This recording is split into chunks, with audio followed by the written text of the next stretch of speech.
A girl named Sydney was crossing the street when she witnessed a bizarre scene. A passerby seemed to phase right through her body. Sydney was instantly terrified, and before she could process what had happened, she saw a crowd gathered in the middle of the road. Horrified, she went over to check it out and discovered that the dead person was the same one who had just walked through her. Immediately after, she saw a ghostly figure carrying the woman away. Before leaving, it roared at Sydney, as if warning her not to interfere. The reason why Sydney could see these terrifying things was due to an eye surgery she had undergone a month ago. Sydney had been blind since the age of 5. But fortunately, after 15 years, a kind-hearted person donated a cornea to her. Soon, the doctors performed a transplant surgery. Although her vision was a bit blurry after the surgery, Sydney was still very happy. The first thing she did after removing her eye patch was to run to the mirror to see her own face. However, due to incomplete recovery, she could only see a blurry figure. At first, she thought everything was normal. But one night, she saw a dark figure near the bed of an old woman in the next bed. Soon after, the old woman left the ward. Sydney originally thought it was a family member coming to visit.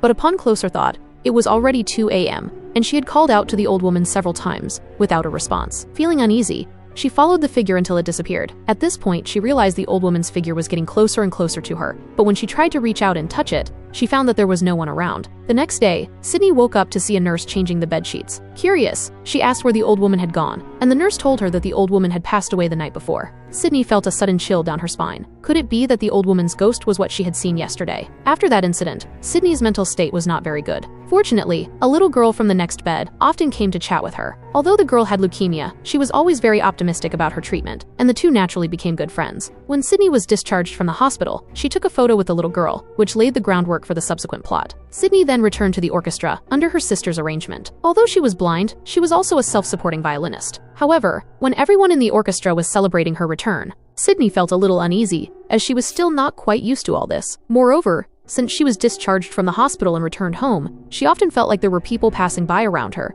and she was frequently haunted by nightmares. But at this time, she didn't know that all the paranormal events she encountered were related to these eyes. One day, when she was about to go home after work, she saw a little boy squatting on the ground at the elevator entrance. Sydney was startled. Worried that the boy might be lost, she asked him where he lived. Strangely, the boy just kept repeating, "Did you see my report card?" Then Sydney heard a noise behind her, and in the blink of an eye, the little boy had vanished. Looking at the quiet corridor, Sydney suddenly had a bad feeling. That night, Sydney dreamed that she came to a strange place. Not only was she trapped in a raging fire, but there were also people she didn't know around her. As the scene kept changing, Sydney was awakened by the nightmare again. Strangely, there was actually a wound on her arm, and the pain made her realize that this was not an illusion. So she quickly called her doctor boyfriend. She wanted to tell him about her recent experiences, but unexpectedly encountered a dead woman on the way. Now she was finally certain that all of this was related to the cornea transplant surgery. In a panic, she walked into a restaurant and urged her boyfriend to come over quickly. But just then, the glass on the window began to shatter, and the menu on the table began to burn. In the blink of an eye,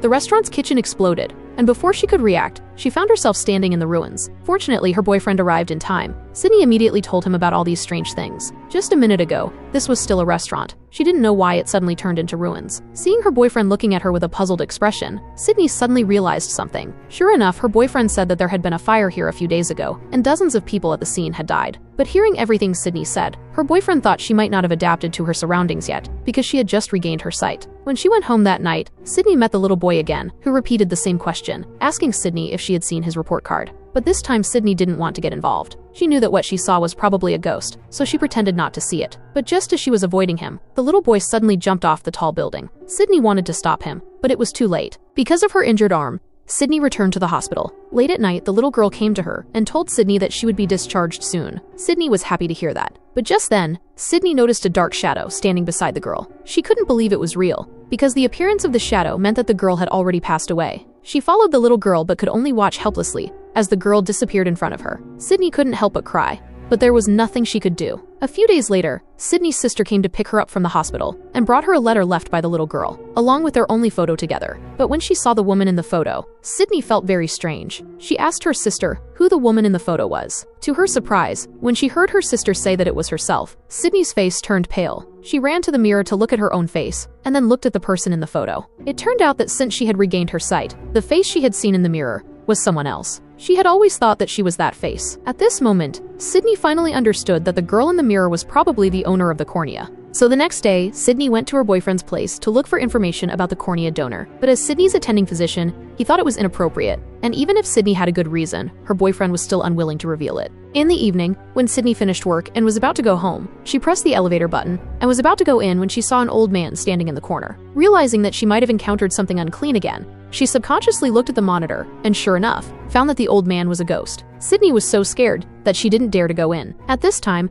a couple walked into the elevator, and after the elevator went up, Sydney quickly walked into another one. But as soon as she pressed the floor button, the old man appeared behind her again. Sydney was so scared that she didn't dare to breathe. Who knew that the old man slowly approached her and then slowly turned his head? Just as he was about to touch her, the elevator door opened, and Sydney had to run out. When she got home, she immediately closed the door. At this moment, she finally completely collapsed. She never thought that the world after regaining her sight would be so terrifying. In order to find out what happened to the owner of these eyes, Sydney came to the mirror and tried to talk to the owner of the cornea. Immediately after that, Sydney's hands suddenly lost control, and new images flashed through her mind. This time, it seemed like she was in a train car, but Sydney had no idea where it was or what the girl wanted her to know. Not wanting to see those terrifying images anymore, Sydney covered her eyes and didn't dare to see anyone. Seeing Sydney so distressed, her boyfriend was very worried about her condition, and reluctantly, he told Sydney the information about the cornea donor. It turned out that the donor's name was Anna, a girl born in Mexico, but there wasn't much information about her in the records. So that day,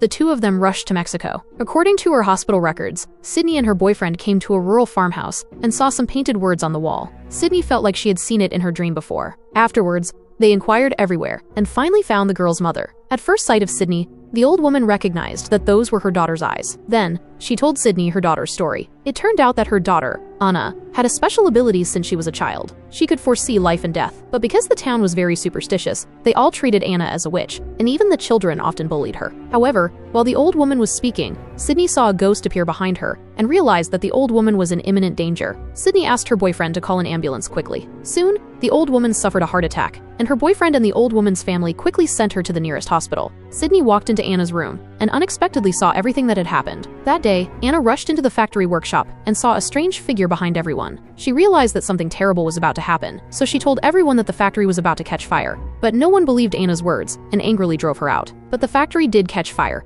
and many people died as a result. As a result, everyone blamed Anna for everything, believing that she had brought bad luck to those people. From then on, Anna was completely desperate and eventually chose to hang herself in the basement of her house. Sydney tried her best and finally opened the entrance, only to find Anna hanging herself. Even though she tried desperately to save her, it was too late. She wanted to ask Anna what the omen in the train car meant, but the other party had already passed away, and in the end, she couldn't get any hints from Anna. Soon, she and her boyfriend were ready to drive back, but they encountered a traffic jam on the way, and there was even a car accident ahead. Her boyfriend joked that they might have to wait here overnight. But just then, Sydney seemed to realize something, so she quickly got out of the car to check the situation. Sure enough, she saw a little girl in the car in front, but she had seen her in her mind before, and she knew that this must be another kind of omen. Then she saw countless ghosts getting on the bus, and then she looked at the license plate of the oil tanker behind the bus, and it was exactly the same as what she had seen before. Sydney finally understood, and it was also what Anna wanted to tell her. She probably wanted her to stop this tragedy. When she turned around, she found the ghostly figure waiting behind the passengers. No matter what Anne said, everyone refused to get off the bus. Seeing that no one believed her, Anne had to lie and say there was a bomb on the bus. Unexpectedly, as soon as she said this, everyone on the bus ran faster than anything. At the same time, the little girl's mother saw everyone running, so she left her daughter on the bus and went to check it out herself. As a result, she was pushed down by people who were hurriedly escaping as soon as she got off the bus, and the little girl was locked in the bus. Sydney and her boyfriend were still evacuating people. At this time, an out-of-control car rushed over and directly hit the tanker truck. In an instant, the tanker truck burst into flames, and it was clear that an explosion would happen soon. Sydney discovered that the little girl was still in the car. Fortunately, at the critical moment, her boyfriend broke the window and rescued the little girl, but the tanker truck had already exploded, and the flying glass shards hit Sydney's eyes. At the last moment, he saved everyone's life, and it could be considered that he fulfilled Anna's wish. Although she lost her sight again in the end, a smile appeared on her face, because she felt that sometimes being blind might be happier than being able to see.